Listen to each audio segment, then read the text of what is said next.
And that's what it looks like when it's all completed. Hello, welcome to Waypoint Survival. Today I want to show you how to make some hobo or gypsy pins. Stay tuned. What exactly is a hobo or gypsy pin? Well, it's a clothespin type of an affair that an itinerant traveler could make. And of course, these were things that were cheap, easy to source, required very little materials, mostly things that you could find out along the creeks and streams and the forested areas. And so I'm going to show you how to make these. It's kind of neat, and I'm going to demonstrate how they would put them together, and then they could sell them. They didn't get a lot of money for it, a few cents here or there, but back in the day that would buy you a fair amount of goods, especially if you were just looking to resupply your flour, your salt, maybe your coffee, various things like that. The first thing you're going to need to do is you need to harvest a number of small pieces of wood, small sticks. These are maple. You're also going to need a strip of bark. This is hickory. These are not all very big. You can see next to my fingers that the size isn't very long, and it's about maybe 4.5 inches in length. You're also going to need an old tin can. You're going to need some sort of hammer, some small brad nails, and some metal snips. You will also need your trusty pocket knife. The first thing that we've got to do is we need to whittle all of the bark off of our pieces of wood. We want to get down past the cambium layer right to the wood itself.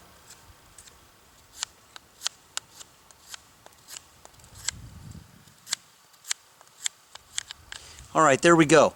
Now you want to do this to all of them. I have 10, and you want to make sure that these are as straight as you can find them and with no knots if possible, or maybe just 1 or 2 very small knots. So here they are. Here's all of our sticks with the bark shaved off. You will notice that they are all relatively the same length, but not exactly the same diameter, which is just fine. Also notice that this must be green wood, not dried, in order for this to work properly. And you just use small limbs, and you don't have to take down a whole tree or anything like that. So just bits and pieces where you can find some straight sections on the smaller limbs. Next we get our tin can and the snips. Notice that there is no end in either side of this, and we're going for this flat section here.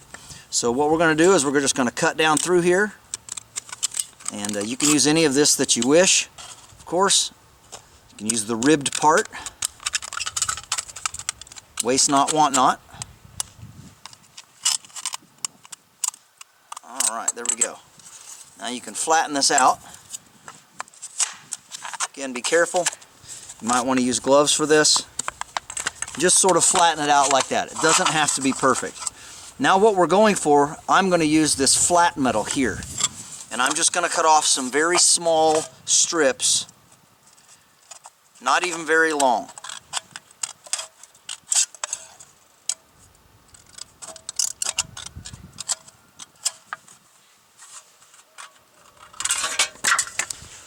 So what we're looking for are some small pieces about this size. They don't even really have to be quite that big, but that's about a good size to start with. So here are all of our little strips cut out. Again, they don't have to be exactly perfect, but you want them to be the flat and smooth side if you can, instead of the ribbed. I believe that works a little bit better. Next, we take one of our little sticks, one of our very small little brad nails, and we're going to come in about an inch or so, you could say a knuckle's width from the end, and we're going to go around it like this. You need to make sure that your piece of metal can go all the way around and overlap a little so that it looks like that. And try to get this as tight as you can. You may have to take it off and work with it, make that as small of a diameter as you can, and then you can work it back on here until it fits nice and tight, just like that.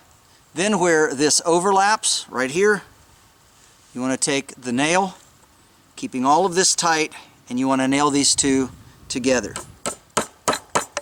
Go ahead and nail that all the way through. If it comes through a little on the other side, you can see we've got a little bit sticking out there. Just go ahead and peen that over. And then make sure that it's nice and tight all the way around. After you get several of these done, what you want to do is you want to take your knife and then you want to split these. So as much down the center as you can. Take that down part way, just like this. Of course, what that does, this metal keeps it from splitting out. Next, you want to find or make a small flattened piece of wood, and you want to put it down inside of this opening that you have made to spread this apart, just like that. After you get this spread apart, you want to go to these open sides and you want to whittle those down just like this. And you want to try to get them more to a point. I'll show you here in just a second, but you want to whittle on each side and check your work. What we're doing is we are tapering. Alright, just keep whittling on that. A little bit on each side. You don't want them super sharp.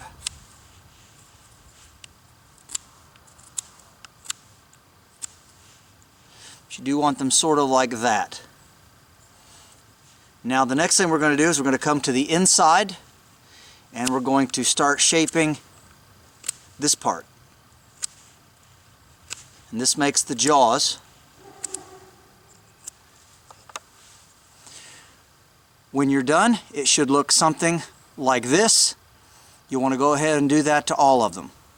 When you get them done, they'll look something like this. Now, I only did 5 out of the 10. But then you want to take your bark. And what they would do is they would slide this on here like this.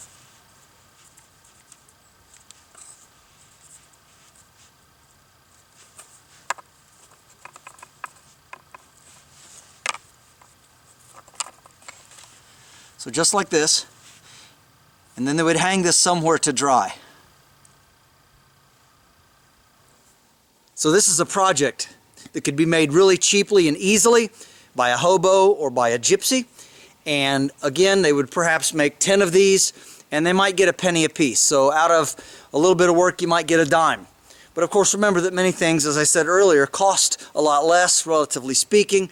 And so again, for a bit of scrap metal, some wood, a little bit of work, the only thing you would have to purchase would be the nails, and those could be had very cheaply, or you could repurpose them from something else. So there you go. There's your hobo or gypsy pins.